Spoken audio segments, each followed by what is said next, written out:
Hello guys, welcome back to my channel, and if you are new, I am Anna Maria and you are watching Miracle Orchids, the place you can learn everything there is to know about growing orchids. In today's video we are going to repot my new Phalaenopsis Bellina. This is an orchid species that I have recently bought from an orchid garden in Poland, and my orchid, it is in bloom, I know, but this orchid, it is in active growth and this is the perfect time to repot it. Then I'm going to show to you how I am going to clean the leaves, because you see there is all sorts of residue.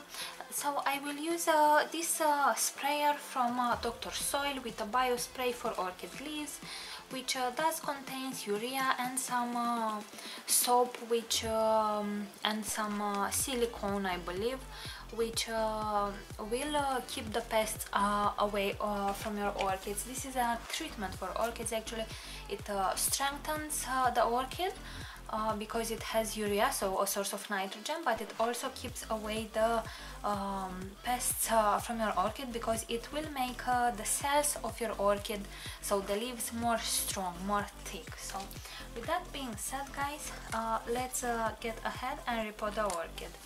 And remember, if you want to see more tutorials like this 7 days a week, go ahead and click that subscribe button over here so you know when I upload something new. And as I said, my orchid, it is in active growth. We can see I have all sorts of root tips all over the so-called pot. So I'm going to grab the orchid by the base of its stem and very gently try to pull,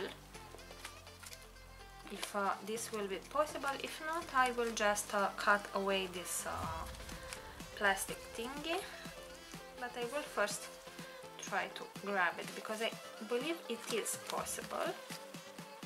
Nope. I am going to bring the scissors and cut it.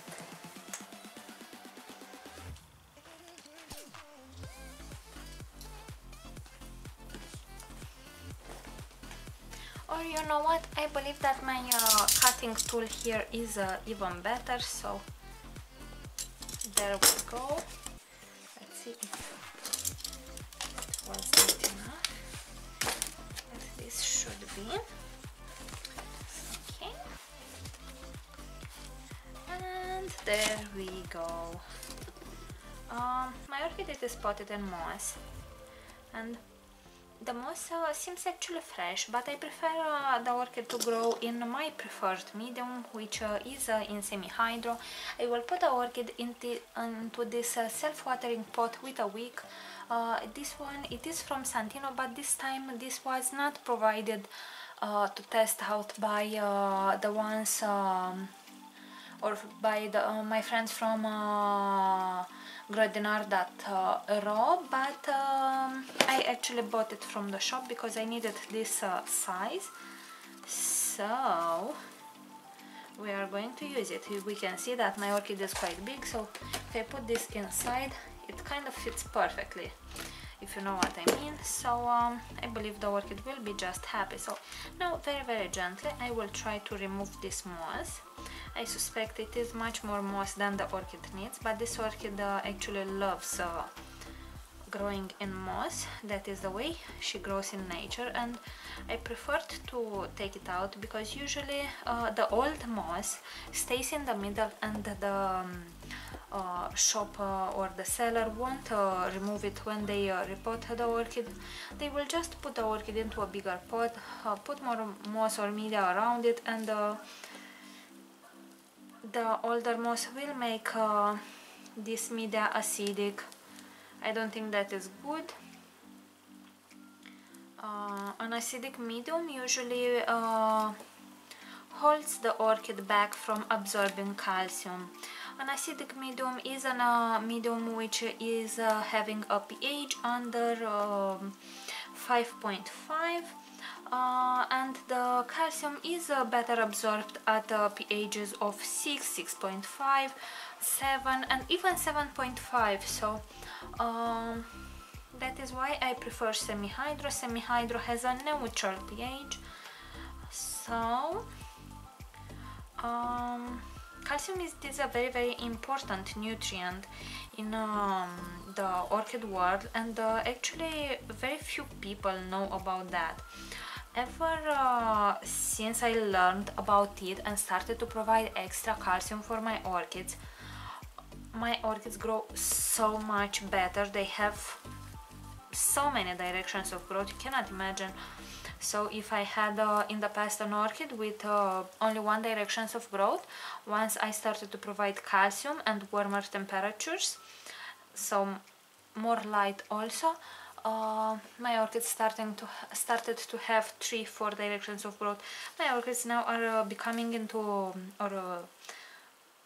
more close to specimen size because I am feeding them so well. As a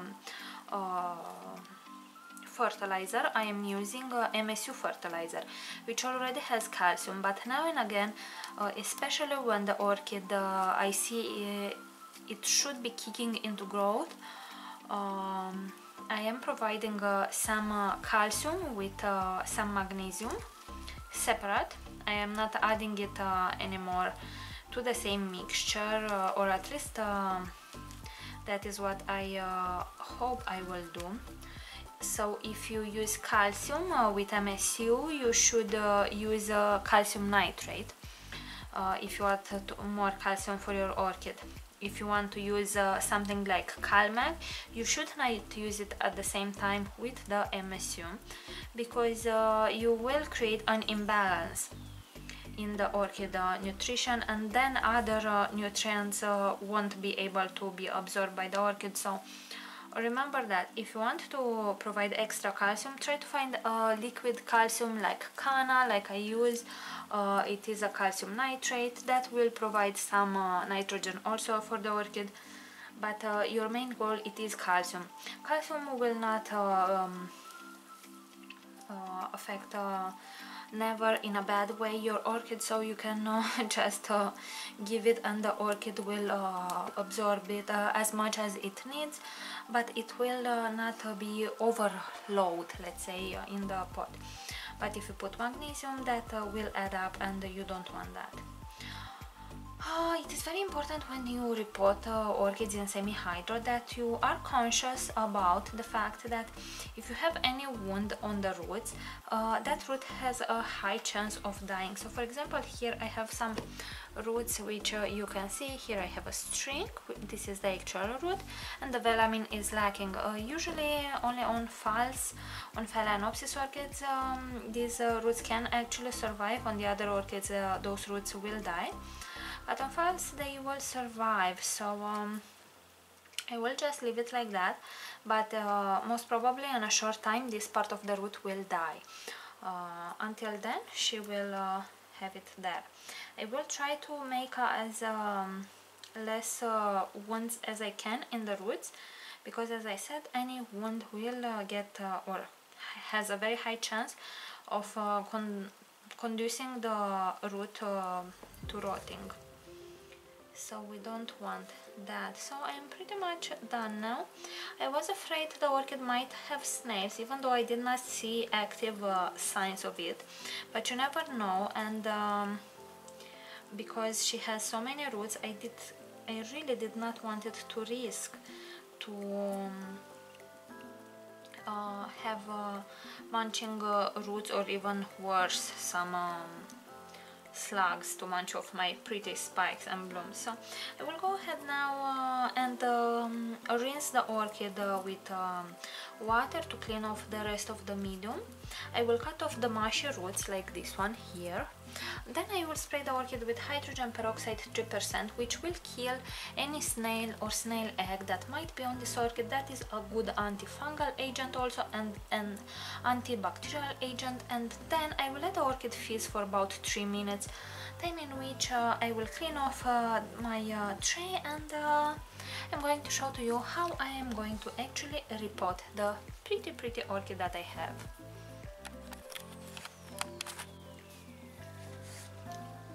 Okay guys, so here we are back. My orchid is as clean as she can be. She still has a few strings, so a few roots that don't have velamin, but they are still green, they can still function, so I will leave them just be and see how the orchid reacts. Now it is time to prepare the pot. So I see the string, a wick, it is not attached, so I am going to do it myself. So we can see here I have some holes. It's super easy to put. This comes together with the pot, depends where you are buying it from. Sometimes it can already be attached, and sometimes it doesn't. I'm not sure where it comes the difference from, but anyway, come on. I think I need to.